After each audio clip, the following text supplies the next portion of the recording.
And I realize talking about polars may be a little bit boring, but we're going to go through this fairly quickly, and then we're going to do a practical application on it at the end. So hang in there, and you get to see how we can use these now. We can get ready to use them when we start flying. So last week we looked at the things that polars can tell us when we look at any particular glider.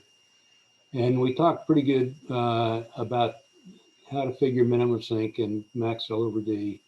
We didn't get into speed to fly. That's the one we're going to do this week. We did come up with some conclusions that it's the optimum speed for the flattest glide angle is going to be the max L over D. We learned that flying too fast or too slow is less efficient, but the glide slope is the same, or the glide angle is the same. So it's always better to fly fast. You're going to get to the spot earlier than the one who flies slow at the same angle. Now, I took all of this information from Bob Wander's book, and I encourage you, if you want to get a little more understanding of detail on this, to get his book and read through that. I think there's one in the library up in our training room. Okay, so today we're going to talk about the speed to fly and trying to figure out what the optimum cruising speed is when we're in any of these conditions, sinking air, rising air, we're dealing with headwinds or tailwinds or any combination of the above. But in order to be able to do that, we have to figure out how much energy we have available. Anybody got an idea on how we figure that out?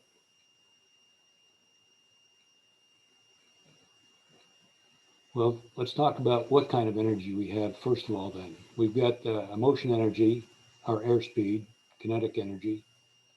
We've got our height or our altitude as potential energy.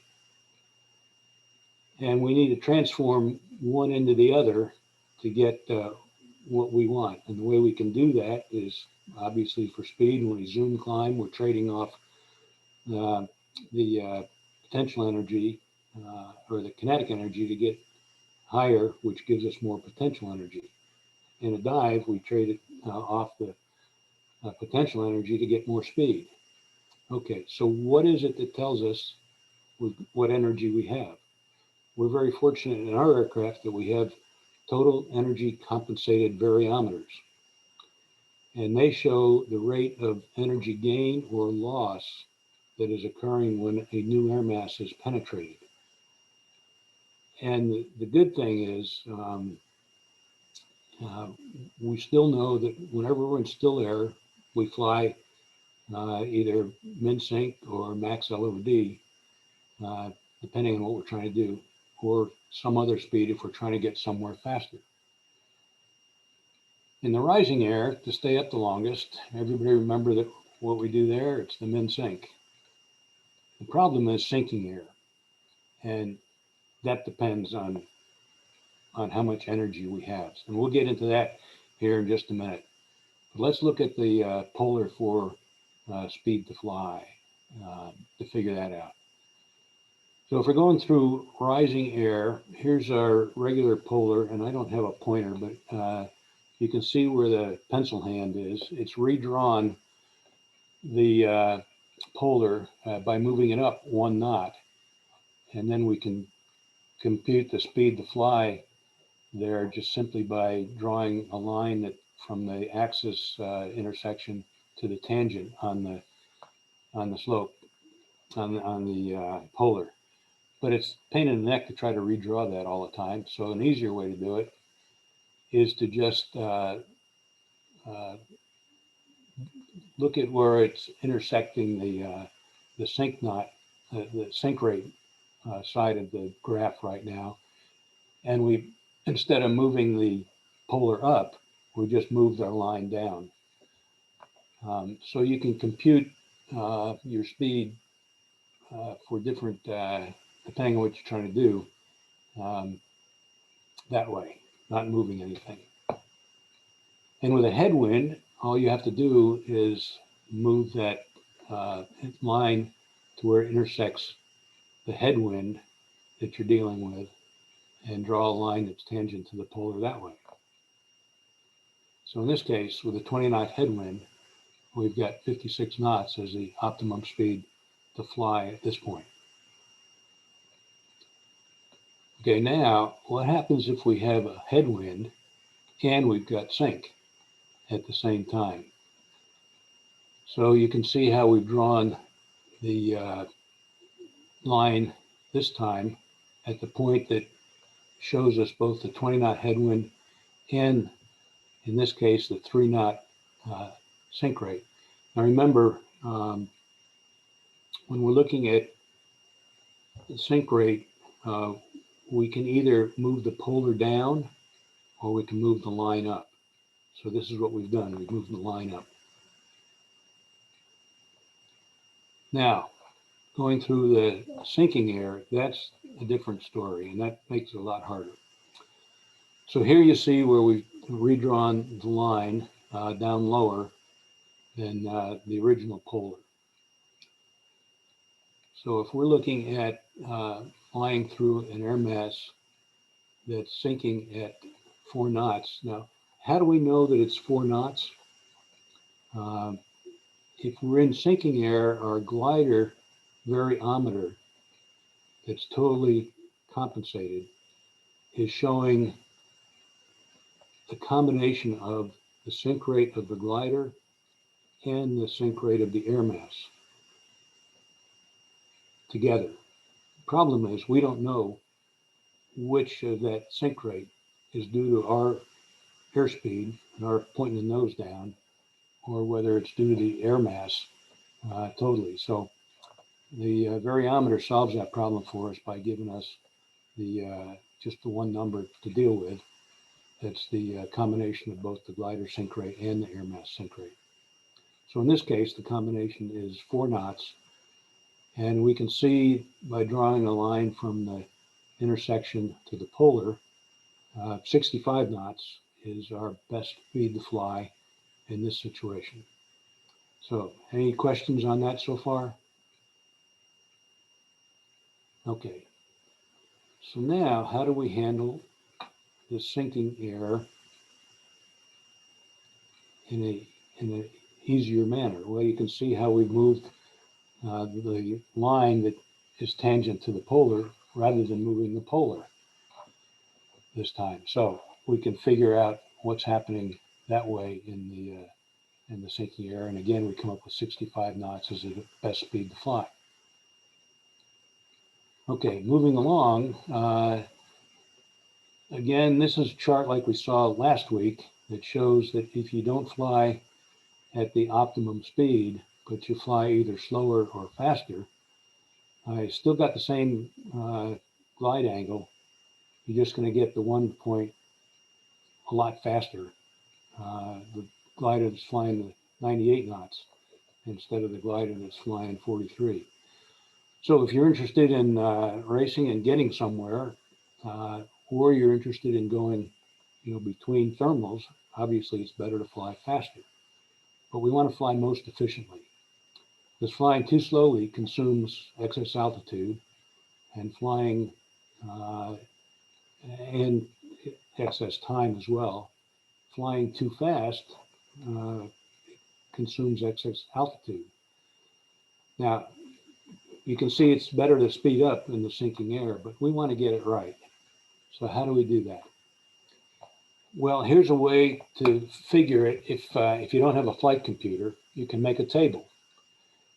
Now, on the table on the left there, table 1, you can see that we've looked at the air mass sink rate in the first column, the speed to fly in the second column, the glider sink rate at speed to fly, which we took from the chart that we just looked at, and the sum of the air mass sink and the glider sink. Now, that fourth column is what the vario shows us.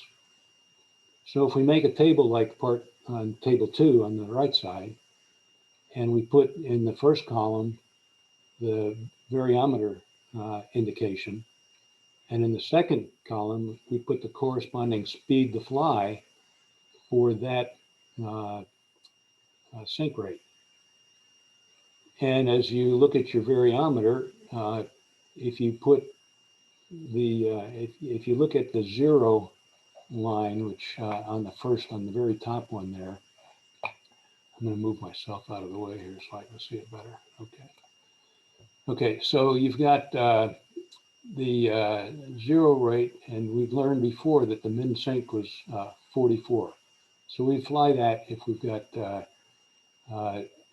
no lift and no sink, and that would give us our normal 1.2 indication on the variometer. All right, if we're experiencing anything in between that, we kind of figure out where the best speed to be is. And if we get exactly at 3.6 sink rate, we know 54 knots is the best way to fly. Here we've got 6.4 knots, so we speed it up to 63, and now we got a whole bunch of sink to deal with, so we speed up to 72. And that gets us through the sink as fast as we can, most efficiently. Okay, so now let's look at a couple of scenarios. What's the best speed to fly in this situation? This is one you can find yourself in, not that infrequently here at Alexandria. This is down south of Franklin. Winds coming out of the west. We flew west to take advantage of the wind blowing us back to the field, but we got too preoccupied with thermaling, and we got down to 3,000 feet. So now we say, okay, how are we going to get back to the field, and what altitude will we be at when we get there? Okay, so if we fly at 72 knots, which we figured back on one of our charts was the best speed to fly with the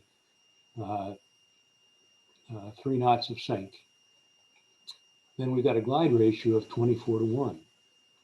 So we've got 8 nautical miles to go. So a total of 48,000 feet we've got to cover. So when you divide 48,000 feet by 24, you can figure out our altitude loss, which is 2,000 feet.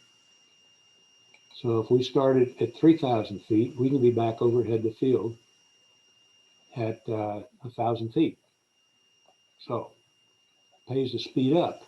What happens if we don't speed up and we go with what we think is minimum sink to try to ride the winds that we have? This, by the way, is a headwind. So we're going to look at a tailwind now to help us out. So we've got 2 speeds we could fly at. We could either go at 46 knots, or, as I'll show you later, the alternative is 59 knots. Which one do you think will get us to the field? Anybody got an idea? Andy, your mic is off. Were you trying to give me an answer? No. Oh, No. okay. All right. So in this case, if we were to fly the 46 knots, we've got a glide ratio of 15:1. Going through the same calculations we did before, we find we lose 3,137 feet, which means we're going to be landing out. But if we go faster at the 59 knots, now where we've accounted for our 3 knot sink rate, you can see the line that I've drawn. And we recalculate that way. Now we've got a glide slope, glide ratio of 19.6:1. Going through the calculations there, we lose 2,449 feet, which gets us back to the field at 500 feet. Still a little pucker factor there, but we made it by going faster and not by going to what we think would be closer to min sync or max L over D. So when we've got a sync rates to deal with, it definitely is good to have some kind of a chart with you to help you figure out what the best speed to fly is. The other point I'd like to make here is from my instructor safety standpoint, don't get that low when you're out that far. Pay attention to where you are. And it'd be a good idea to not only make that table that I showed, but also, we did this a couple years ago, and if anybody wants to learn about it again, we can do safe circles. My recommendation is you take a map, put some, mark some of your key points on it, like Frankton or the ethanol factory, or down here at the intersection of where 29 splits going into Anderson, and some other points like that, and figure out what is the no wind condition to fly, and then double it. And then you've got a safety factor built in there that will generally get you home without having to land out.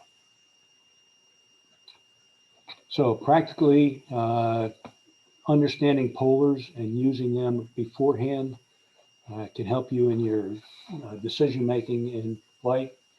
It helps us to maximize our glider performance, and given the present conditions, helps us understand what the best speed is to fly.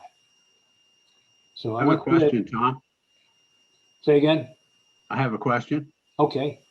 At the club, do we have any wishing wheel type of flight computers for the gliders the club gliders? We do not, but that might be a good thing to make up. I've got a old one that was made for, well, actually it might be the 134. I'll have to take a look at it, but yeah, that would be good if we could get some of those made up with some plastic. That would be good. Anybody familiar with what Jeff's talking about? It's kind of a whiz wheel. You pick your descent rate, your sync rate, and it will show you what the speed to fly is. So it's kind of like a table, but put into a whiz wheel calculator. The best thing about them is it doesn't require sitting there with a rule and a graph and all that, which you're never going to do in the cockpit of a glider. Oh, And absolutely. This work has to be done beforehand. Yeah, it's a tool you can easily use, have in the side pocket. Yep, definitely. So go to Bob Wander's book if you want a little more explanation and take time to think about it. They're not that hard to understand the way he explains them anyhow. And I hope I've given you a better understanding of it too. Any other questions? Okay, 42 days to go, but we still got more in this seminar, webinar today, as I was going to talk about some scenarios. And this is where I want you guys to participate a bit more here. So the first scenario we're going to talk about is you're flying a club glider. Let me move that out of the way. And you've just been reminded that you have 3 minutes left before your hour is up. Descending through 1,300 feet on your way to the IP or thereabouts, you get these radio calls. Club glider traffic, 1 India, 2 minutes out, finishing from the northeast. Glider club. Glider club, well, we'll call it our club. Alexandria traffic, 9er X-ray, 2 minutes finishing from the north. Alexandria. And the third glider, Alexandria traffic, Golf 1, 2 minutes finishing from the north. 9er X-ray in sight, Alexandria. So what do? You got everybody converging about the same time on the airfield. What kind of thoughts do you have about that?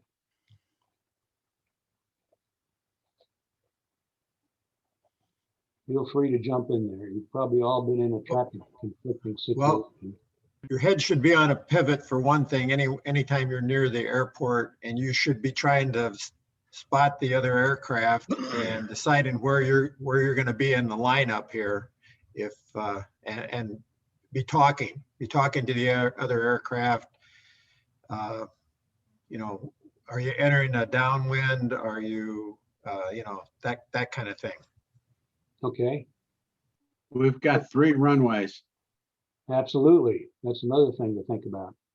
Can you unmute everybody, Steve? I see lots of people muted here. Tom, Thank God. I don't know if everybody realizes that if you're muted, you can push the space key and unmute for just the time you have your finger on it. Oh, that's good to know. Thank you. All right, any other considerations? It'd be good to know what altitude the other aircraft are at. It sounds like the way people are finishing, they're coming in from some kind of a task that they were doing, and they're on final glide. So yeah, knowing what altitude they're at absolutely is a good thing. What else might be a possibility? Crosswinds, headwinds. Well, you've got to consider that, sure. If you've got altitude, what could you do perhaps to slow yourself down? Pull back on the stick to drop some speed. Sure, you could do that. What else? What other control do you have in the cockpit? Air brakes, flaps. Well, the other thing you could do is if there's lift around, just because you have 3 minutes left before your hour is up, doesn't mean you should be doing something, you know, racing everyone to get back for 3 minutes. So if you can hang out and catch some lift and hang out, that would be a good idea. Absolutely. So what do you think the crew chief is going to say if you come in after more than an hour later after your start time and you got people waiting? And hopefully he understands that you're in traffic and that you got to just be a little patient before you land. Yeah. So hopefully everybody in our club will just kind of chill out and wait for it. Not get excited about the hour being up. Okay, any other thoughts on it? You've all had some good suggestions there. Depending on how close you are to the airport, you could just cut your time short and come in for a landing Okay, before everybody else arrives. yeah. If you got lots of altitude, maybe go faster and come on in. Okay, let's go to another scenario here.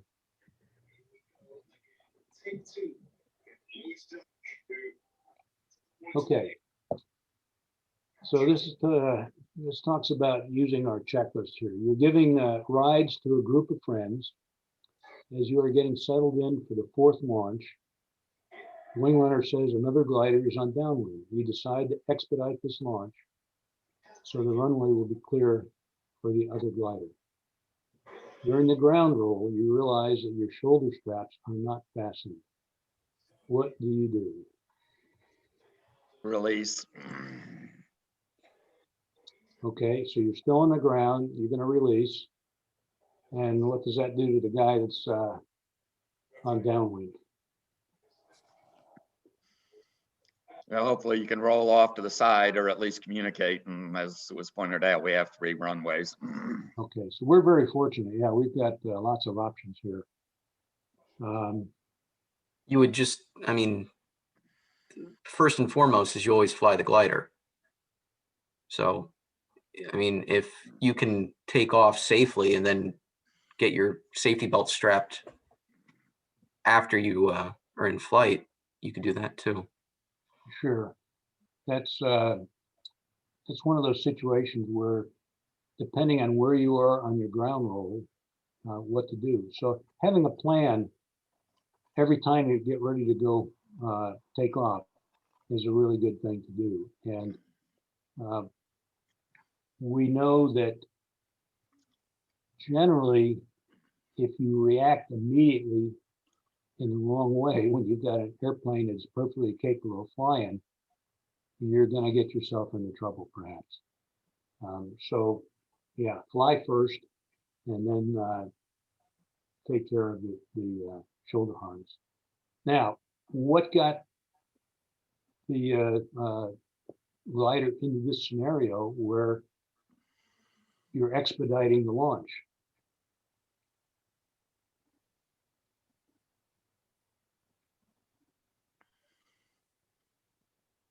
Is somebody not paying attention maybe to where other aircraft were?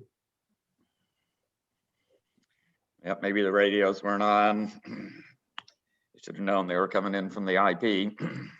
Okay, The aircraft in the air should have called him when he was over the IP, like Andy said, or that's part of the communication thing we were talking about before, that we need to use the radios so everybody in the air and on the ground knows where you're at. exactly. And next week we'll talk about radio communications a bit. But yeah, there's got to be good communication between the wing runner, who should be looking out for aircraft before he gets ready to launch, and the pilot in command. If he decides to expedite the launch, the question is everybody else ready to expedite? Sometimes I've seen where the pilot's ready to go and he's saying, let's go, let's go, let's go, but the tow plane may not be ready to spin up. If you rush the ground crew, they may miss seeing something out there that could be in conflict. There is another option. And what's that? Have the landing glider land long and hold the takeoff glider until the landing glider is off the runway. Yep, definitely an option. Depends on where you realize the problem, and if you do release the tow line, where you're going to roll out to. Yeah. I'd be wondering if I forgot to buckle my belts, what else I forgot on the checklist, and which is why I would lean towards if you could safely release. It's just, but The ground crew never should have hooked the glider up unless they saw everyone was strapped in. Okay. and Steve's right. You always fly the plane, but you're making a choice. You know, when you're in the air, you're flying, and when you're rolling, it's a golf cart with wings going very fast. Yes, it is. So we've seen the canopies open up on flight. So that's another thing. If you get rushed and things don't get taken care of totally, probably the canopy problem is the one I've seen the most of while I've been in the club. Have any of you ever taken off and realized the seatbelts aren't fastened? Yeah. It's probably pretty rare, but the moral of this story is don't get rushed. Don't let anybody rush you. Okay, these scenarios came out of the Soaring Safety Organization. I've got a whole bunch of them we can talk about in the future. I don't have any more lined up for today. So now we're open up for a free discussion or whatever you want to talk about. Hey, Tom, I have a question. Okay. On the 134, if is there an advantage of putting the ballast in there, even if you stay way over 154 pounds? Like if does a heavier pilot in the 134 have a better penetration than say a lighter pilot? Yes, definitely do. The problem with the ballast in the 134 is you have to sit on it, and Right. That's pretty hard. So, a smaller person may be able to put the backpack on and have that as the weight, but that would shift the CG even more forward. which is a consideration with the 134. Well, is there an advantage of shifting the CG aft or not? Well, the advantage of shifting forward is you got a more stable glider and you're going to have a better penetration. With the CG shifted back, you're going to have a more responsive glider in the sense of pitch. So there is a bit of an advantage, but I don't know that it's that great. I can only tell you from me flying it at 220 pounds, which is the maximum limit in there, that it's pretty nose heavy.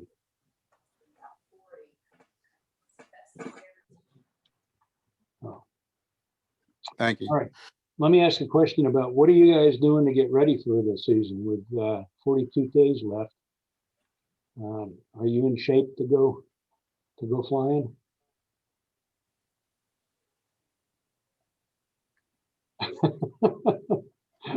That's a loaded question, I know. So There's a really good YouTube video. It's about an hour and 40 minutes long. It's from the Boston. The channel is actually Boston FAA STEAM, STEAM, and it's the Back to Basics video. yes, that is a good one.